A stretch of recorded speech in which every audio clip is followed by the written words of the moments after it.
tutorial we're going to look at the for loop in C++. I totally forgot in the last video that we still haven't covered the most important type of loop in C++, and I've saved this one for after we covered while and do while, because it's a little bit more complicated, but it's very commonly used and very, very useful. So the for loop looks like this. First we have the keyword for, then round brackets, and we're going to put some stuff in those round brackets, and then we have the curly brackets that contain the code we want to execute multiple times. Now in these round brackets here, I'm going to put 2 semicolons like that. So that divides the area in these round brackets up into 3 sections here, and we're going to fill in each of these 3 sections. Now this in itself is a legal for loop, so let's see that working. This should be an infinite loop. I'm going to type cout hello and endler, and let's just run this. So we see we've got an infinite loop, like with while true. But what we can do is we can put stuff in each of these to control precisely how many times the loop iterates. So I'll show you what we most commonly do with a for loop, although there are many possibilities here. So in this section here, in the first section, we're going to declare a variable that we're going to use as a loop counter. I'm going to say int I equals 0. So I've set it to 0 to start with. So this section here will be run before the entire loop runs. Whatever you put in there, it's going to run before the loop starts. In this second section here, we put a condition which the loop will execute as long as the condition in the second section is true. So this is where we put a condition that similar to what we had in the round brackets for the while loop or the do while loop.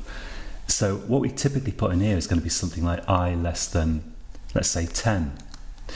So if you want a for loop to execute, let's say, 5 times, you typically put I equals 0, I less than 5 in here. So that's going to be the number of times you want the loop to execute.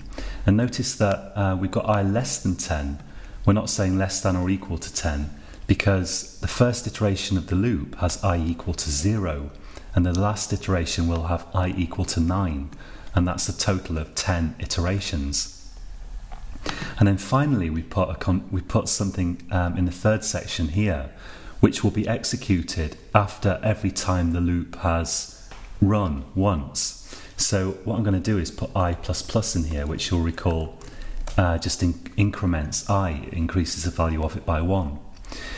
So we're going to start with I equal to 0. The loop will keep going as long as I is less than 10, and after every time the loop has run, this is going to increase the value of I by 1.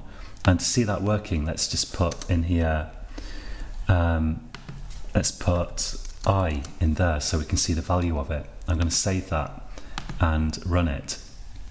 And here we can see that we've got 10 iterations of the loop from 0 to 9. So you can miss out any of these sections, or as we've seen, all of them, and you don't have to follow this kind of stuff. You don't have to put this kind of stuff in there. You can get creative and put all kinds of things in these 3 different sections, but this is the most typical usage. You'll say something like for int I equals 0, I is less than 10 or whatever, I++, and after you type this a few times, you just get into the swing of remembering these conditions. So although this looks quite complicated, it's pretty simple really. And to practice this, I would advise that you certainly go away and type out a for loop and try to get to the point where you can type this whole thing without referring back to this code. So try to get to the point where you can remember this and create loops that iterate a precise number of times that you've decided on, and experiment with it a bit as well. See what happens if you miss out the different sections. Notice that I is usually if we declare a variable like I within curly brackets, it's available within those curly brackets. But there are some situations where you can declare I in round brackets that precede the curly brackets. And then once again, I is now available within these brackets.